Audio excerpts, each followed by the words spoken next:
Bonsoir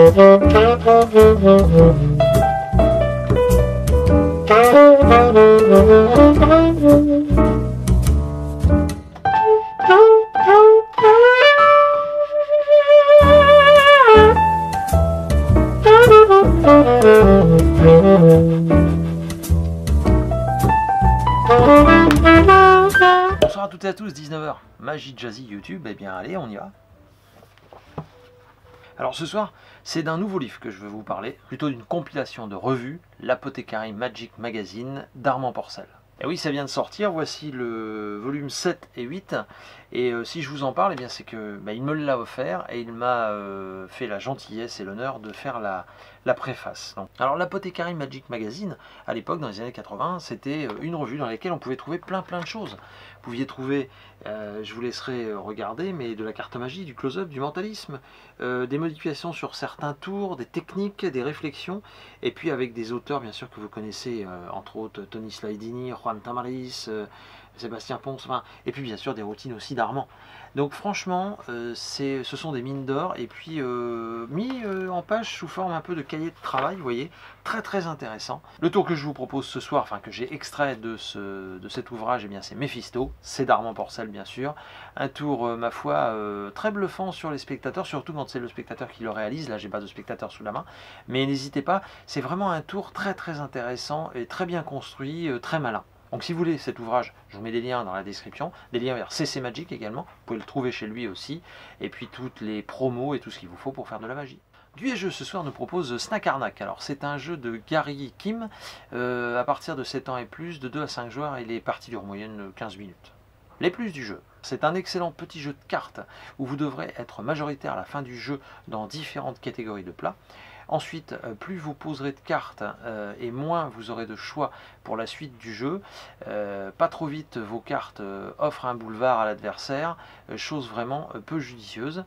Et puis enfin, les cartes raton laveur, eh bien, vont vous permettre de piquer en fait, et oui, de piquer les cartes déjà posées des autres adversaires et ainsi leur pourrir la partie. Alors, si vous voulez des infos, il y a une vidéo dans la description, n'hésitez pas à aller voir. Puis sinon, www.duejeu.fr, les boutiques, elles sont toutes là. Avant de vous quitter, je voulais faire encore un grand merci à Armand, Armand Porcel, voilà, un très grand cartoman français. Je te remercie Armand de ta confiance, de m'avoir voilà, offert le plaisir et l'honneur d'écrire cette préface. Merci beaucoup. En tout cas, j'espère que vous toutes et tous, l'ouvrage vous plaira. Et je vous laisse donc avec ce tour d'Armand, en vous souhaitant à toutes et à tous un très bon visionnage, un très bon samedi soir, et je vous dis bien sûr à la semaine prochaine. Ciao. Alors pour ce tour, un jeu de cartes bien sûr. Voilà. Tac. Ok. Parfait.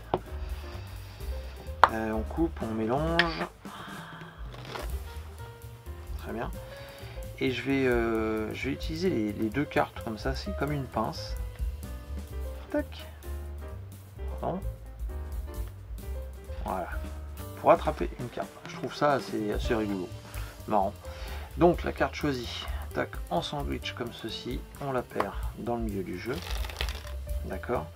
Et puis on mélange, d'accord. Voilà. Bon, parfait. Et normalement le spectateur nous fait 4 paquets, d'accord. Alors c'est moi qui vais les faire. Et puis regardez, on va même essayer d'accélérer un peu. Ok, voilà, donc 4 paquets. On récapitule, le jeu a été mélangé, coupé, il y a une carte qui a été sélectionnée, qui était perdue quelque part dans le jeu. D'accord, donc on y va, voyons voir. On va couper, et puis prendre une carte comme ceci de coupe.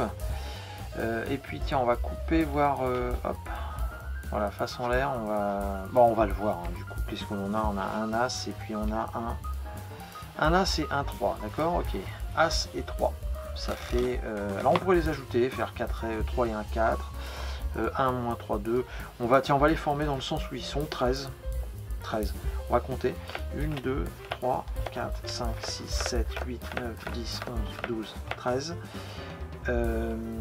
c'est assez étonnant parce que je ne sais pas si vous vous souvenez, mais depuis le départ, couper, mélanger, etc., le spectateur le fait comme il le veut. Et on tombe bien sur la carte choisie, effectivement, le 5 de pique. Voilà, merci beaucoup. Je vous laisse réfléchir là-dessus en vous souhaitant une très belle soirée.